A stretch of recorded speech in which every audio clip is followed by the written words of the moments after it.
Just do it right. Don't just do it. Just do it right. As a trainer, whether it was when I was a classroom trainer in corporate America, or even Bible study and so forth, or as an athletic trainer, training athletes, one of the things that drives me crazy, sort of a pet peeve of mine, is when students or athletes take shortcuts trying to hurry up and get a drill done or complete an assignment, and in that process, they do it wrong. So busy trying to get to the end, so busy trying to finish or complete the task, they do it wrong. Or when someone's so busy trying to emulate another person, trying to follow after somebody else, that they're taking shortcuts to achieve the same results. And of course, they do it wrong. So that athlete that's so busy trying to get to the end line that they're moving too fast, they're knocking over cones and footwork sloppy, and they're not getting anything accomplished. Or the person in the classroom that's trying to be the first one done an assignment, that they're not fully reading the description of the questions and so forth. They're not going through what we're asking them just to get done, just to say they're complete first, just to get to the finish line, and they're doing it wrong. And so when you look at doing things right, there are three things that I want to talk about. Three important characteristics that are needed, that are required to getting the jobs done. The first one, extremely important, is knowledge. You have to have the knowledge to get things done. A subject matter expert. It's funny, and some of our business dealings, I'm observing some things and I'm looking at, the infrastructure of corporations and so forth. And one thing that strikes me out is when you have a square peg that's just trying to force into a round hole. Like you have a person with no retail experience, no retail management experience, running a retail establishment. And you wonder why it's not successful. Or you have somebody that doesn't have the knowledge in a particular area leading up that area. And again, you wonder why it's not yielding any fruit. You wonder why it's not being successful. They don't have the knowledge. Doesn't mean that when you come in, you have to be an expert. But if you don't have that requisite knowledge, then you have to gain that knowledge. Work towards acquiring and obtaining it. So knowledge is the first thing. The second thing, critically important, is integrity. The bottom line, it is integrity.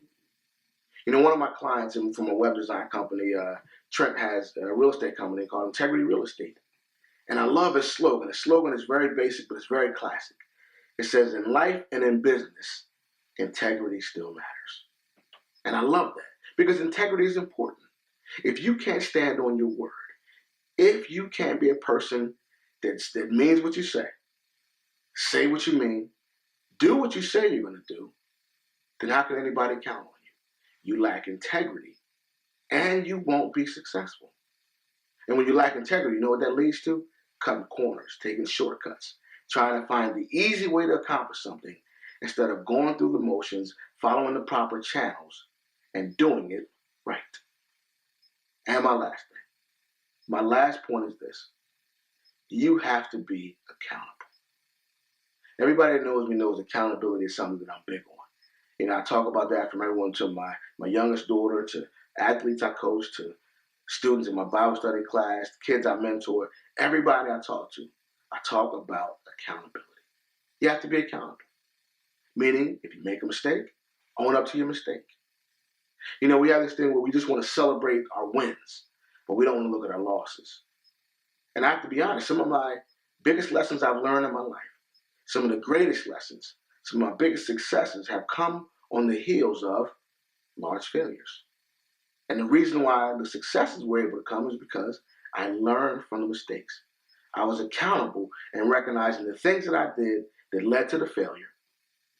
And I made sure that I didn't do them again to lead towards success and move towards being better. Sometimes I think we're moving too fast for our own good. We're so busy being busy that we don't take the time out to look at what we're doing. And it often leads to rework, having to do things over, making mistakes that we wouldn't have made if we would have taken the time. And sometimes it leads to failure.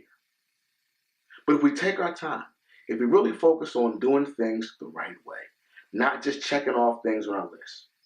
Because we're so task-oriented now that we're looking at a to-do list, check, check, check, check, and we're so busy just wanting to check things off that we stop putting the care and the concern to make sure things are done right. You know, as the old saying goes, do it right the first time, you want to do it again. And in business, there's the philosophy that when you make a mistake, it costs so much more time, so much more resources, and of course finances, because now you got to go back and spend time doing it over. When again, if you've only done it right the first time, you wouldn't be spending those time and resources and that energy doing it the second time. Don't be so focused on checking things off your list or getting things accomplished or being first or following after someone else that you forget that it's not just about doing it, it's about doing it right.